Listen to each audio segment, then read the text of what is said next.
Okay, so today we are going to do a handful of problems from your homework assignment that you're going to have today. They're not too terrible. I'm going to go over a few of them and hopefully they make sense to you. They shouldn't be that bad. So the first one says, for the first set of problems anyways, it says, do the following lengths form a right triangle? Well, if I have a triangle, don't just look at it and say, yeah, it's a right triangle. We need to find out mathematically, is it a right triangle? Because it may or may not be. If I have side lengths 6, 8, and 9, is this a right triangle?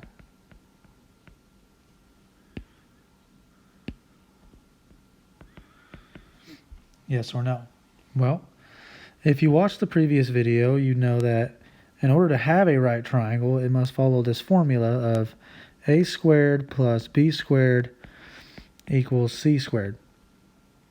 Okay, remember where c is always the longest length. So that means that 9, which right here is the longest length, is c.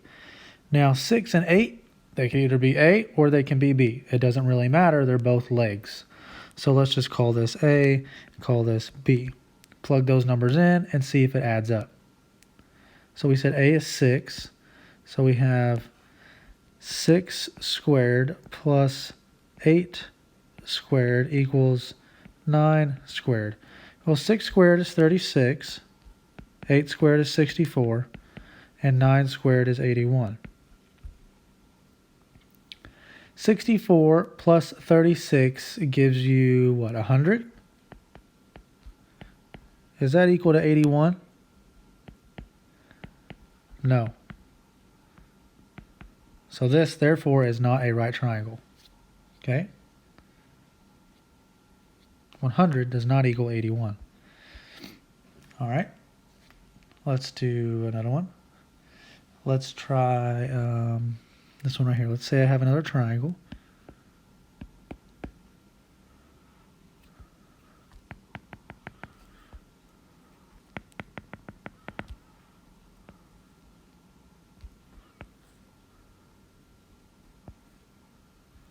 And let's say it says it's 8 over here, 6 here, and 10 here. And it says, is this a right triangle? Well, is it a right triangle? Let's find out.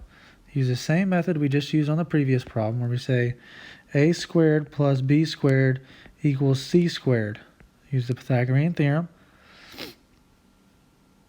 Remember, the biggest side is always labeled C, and then the other two are A and B. It doesn't matter which one's which. It does not matter which one is which. Okay? So plug these numbers into your formula. So you have A, we said is 8, so 8 squared, plus B squared, which is 6 squared, C, which is 10, so 10 squared. So now I have 64 plus 36 equals 100. And 64 plus 36 is in fact 100. 100 equals 100. Is that a true statement? Yes, it is. So yes, this is a right triangle. The one above it is not a right triangle. The second problem we did is a right triangle. Okay? You're going to do that on quite a few problems. Let's look at the other set of problems. The other set of problems are having you find the missing length.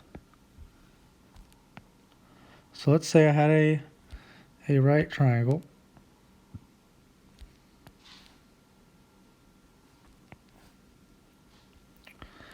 We know it's a right triangle because it has a right angle in it. And opposite the right angle is always labeled which letter? This is C. Okay. Now on this particular problem, it gave us side lengths for this one here and side lengths for this one over here. But we do not know what C is. So we're going to use the Pythagorean theorem, which states that a squared plus b squared equals c squared.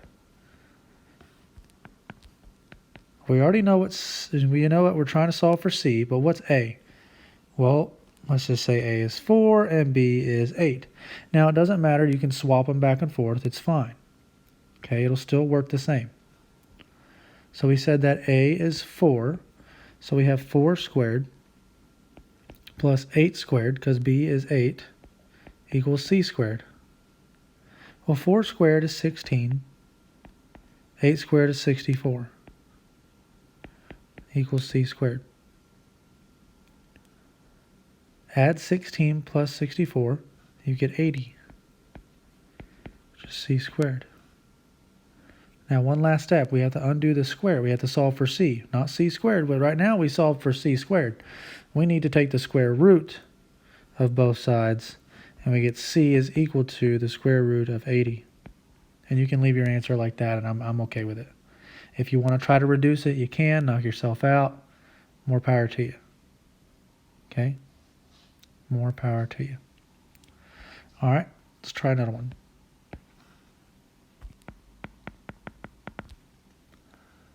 Say I have another one and it looks like this.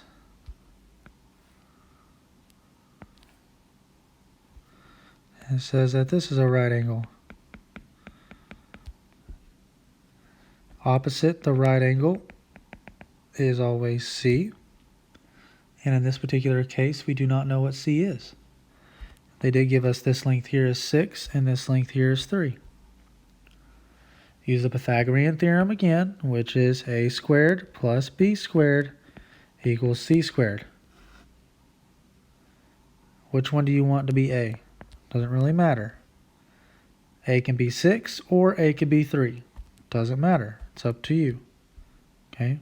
But whichever one you label a, the other one has to be b. Okay? Plug those numbers into your formula. You have 6 squared plus 3 squared equals c squared. 6 squared is 36 plus 3 squared, which is 9, equals c squared. 36 plus 9 is 45, equals c squared. Take the square root of both sides, and you get c is equal to the square root of 45. And I'm okay with that. You can leave your answer like that. Okay? I'm okay with that. I'm cool with that. Leave it just like that. If you guys have any questions, feel free to comment anywhere you like. Google Classroom is actually a lot faster, so if you add a comment there, I'll see it a lot sooner. Hope you guys are staying safe, and I hope you guys are looking forward to the summer.